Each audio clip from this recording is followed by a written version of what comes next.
দর্শক, আগামীকালকে প্রধান নির্বাচন কমিশনার জাতির উদ্দেশ্যে ভাষণ দেবেন এরকম প্রস্তুতির কথাই আমরা জানি। ধারণা করা হচ্ছে আগামীকালই নির্বাচনের তফসিল ঘোষণা করা হবে। সিইসি যদিও আজকে নিশ্চিত করেছেন যে কাল অথবা পরশু তফসিল ঘোষণা করা হবে, এটা নিশ্চিত করেছেন। অর্থাৎ সেখানে আর কোনো ফাঁকা রাখেননি। এই সপ্তাহে কাল পরশু এই 2 দিনের মধ্যেই যে নির্বাচনের তফসিল ঘোষণা করা হবে এটা বলেছেন। কিন্তু রেওয়াজ অনুযায়ী আমরা জানি যে যেহেতু আগামীকালকে বিটিভি এবং বাংলাদেশ বেতারকে ভাষণ রেকর্ড করার জন্য বলা হয়েছে, সেহেতু রেওয়াজ যেটা, যেদিন ভাষণ রেকর্ড হয়, যেদিন মহামান্য রাষ্ট্রপতির সঙ্গে সিইসি দেখা করেন, সেদিনই নির্বাচনের তফসিল ঘোষণা করার রেয়াজ রয়েছে। সেই রেয়াজ যদি বর্তমান নির্বাচন কমিশন ভাঙতে না চায়, তাহলে কালকেই নির্বাচনের তফসিল ঘোষণা করা হবে। কিন্তু যখন তফসিল ঘোষণা করা হচ্ছে, তখন নির্বাচন নিয়ে নানা সংকটের কথা বলা হচ্ছে। বাংলাদেশের গণমাধ্যমে, বাংলাদেশের বিভিন্ন জায়গার আলোচনায় সেই ব্যাপারগুলো যখন উঠে আসছে, তখন ভারতীয় গণমাধ্যমগুলো এই বাংলাদেশের নির্বাচন ফেব্রুয়ারিতে হওয়ার ব্যাপারে আশঙ্কা প্রকাশ করছে এবং তারা বলছে যে বিভিন্ন দলের বিভিন্ন রকমের অবস্থান এই আশঙ্কার জন্ম দিয়েছে, যদিও নির্বাচন কমিশন তফসিল ঘোষণার জন্য সিদ্ধান্ত নিয়েছে। ভারতীয় গণমাধ্যম এই সময়ে এটা নিয়ে একটা রিপোর্ট তৈরি করেছে আজকে। সেই রিপোর্টে তারা কি বলার চেষ্টা করলো, কি লেখার চেষ্টা করলো, চলুন একটু জেনে দেখি তারা কেন নির্বাচনকে সন্দেহের চোখে দেখছে। থাকবেন পলিটিক্স টিভির নিয়মিত আয়োজনে।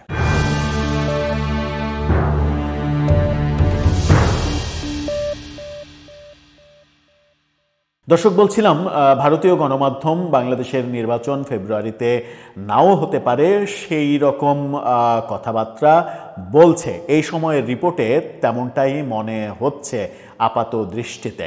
এই সময়ের শিরোনামটা দেখলেই বুঝতে পারবেন, সেখানে বাংলাদেশের পতাকার সামনে কিছু কাগজপত্র, স্বচ্ছ ব্যালট বাক্স, যেটাতে ভোটের সিম্বল বোঝানো হয়েছে, সেরকম একটা ছবি দিয়ে তারা নিউজ করেছে। বাংলাদেশের ভোটে ধন্দ্ব, সন্দেহ, অবিশ্বাসের দোলাচলে প্রায় সব মহল, অর্থাৎ সব মহলই সন্দেহ অবিশ্বাসের দোলাচলের মধ্যে রয়েছে।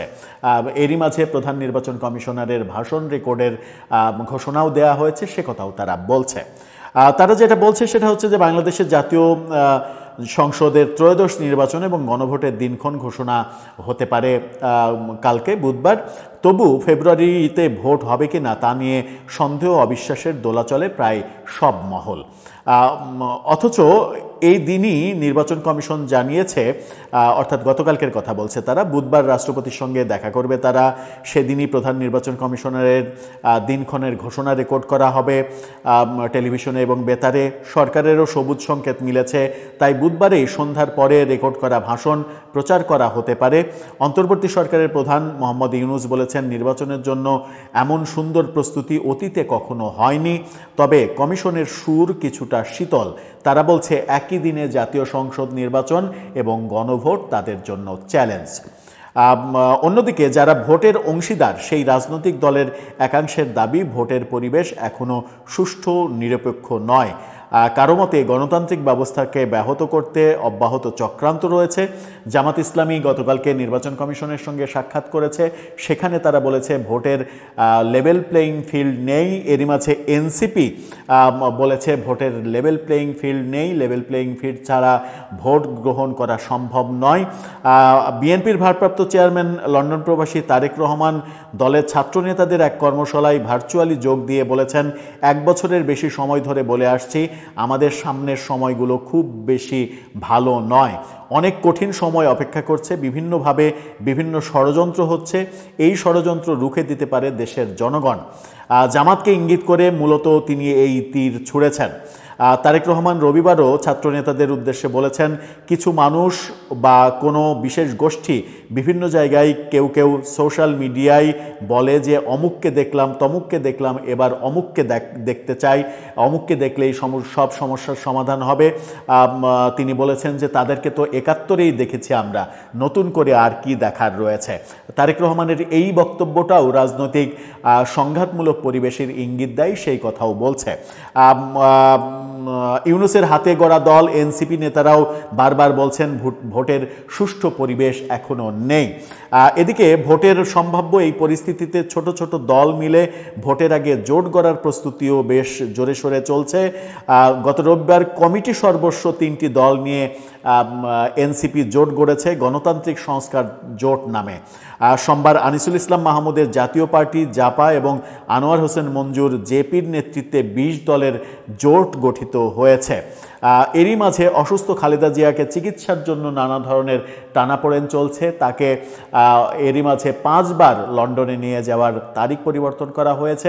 সর্বশেষ জানানো হয়েছে তাকে দেশেই চিকিৎসা দেওয়া হবে। সব মিলিয়ে এই সময় যেটা বলছে যে জামাতের পক্ষ থেকে গ্রিন সিগন্যাল নেই, এনসিপির পক্ষ থেকে গ্রিন সিগন্যাল নেই, বিএনপির পক্ষ থেকে সন্দেহজনক নানা কথা বলা হচ্ছে। বিএনপির চেয়ারপারসন বেগম খালেদা জিয়াকে নিয়ে এক ধরনের সংশয় সন্দেহ রয়েছে। তার শারীরিক অবস্থার উপরে বিএনপির ভোট করা না করা এটা নির্ভর করছে। এছাড়া আরেকটা ব্যাপার আলোচনায় আসছে, সেটা হচ্ছে গতকালকে উপদেষ্টা ব্রিগেডিয়ার সাখাওয়াত হোসেন যে মন্তব্য করেছেন যে নির্বাচনের কোনো শর্ত এই সরকারের উপরে ছিল না, নির্বাচন দিতে হবে, কবে দিতে হবে এই ধরনের কোনো ম্যান্ডেট সরকারের উপরে ছিল না, সরকারই নিজের ইচ্ছায় নির্বাচন দিচ্ছে। এই যে নির্বাচন দেওয়ার কোনো মানে সময়সীমা কিংবা ম্যান্ডেট এই সরকারকে দেয়া হয়নি, এই কথার মাধ্যমে কি ইঙ্গিত দিতে চেয়েছেন ব্রিগেডিয়ার সাখাওয়াত? নির্বাচন ডিলে করা, তাদের ক্ষমতা দীর্ঘায়িত করা, এই ব্যাপারগুলো হবে কিনা কিংবা প্ল্যানে আছে কিনা সেই ব্যাপারগুলোও কিন্তু চতুর্দিকে আলোচিত হচ্ছে। সাথে গতকালকে দৈনিক প্রথম আলোর জরিপ যুক্ত হয়েছে সরকারের পালকে নতুন আশার সঞ্চার হিসেবে, যেখানে বলার চেষ্টা করা হয়েছে প্রথম আলো থেকে যে 54%-এরও বেশি মানুষ এই সরকারের কাজে সন্তুষ্ট। এই সন্তুষ্টি নিয়ে সরকার যদি আরও বেশি দিন ক্ষমতায় থাকতে চায় এবং এই নির্বাচন প্রক্রিয়া যদি মাঝপথে মানে তফসিল ঘোষণার পরেও ভণ্ডুল হয়ে যায়, তবুও অবাক হওয়ার কিছু থাকবে না, তেমনই ইঙ্গিত দিচ্ছে ভারতীয় গণমাধ্যম এই সময়। দর্শক, আপনি কি ভারতীয় গণমাধ্যমের এই ইঙ্গিতের সঙ্গে একমত?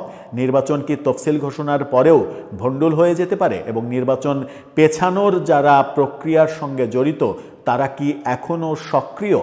আপনার মতামত জানিয়ে এ ব্যাপারে লিখতে পারেন আমাদের কমেন্ট বক্সে।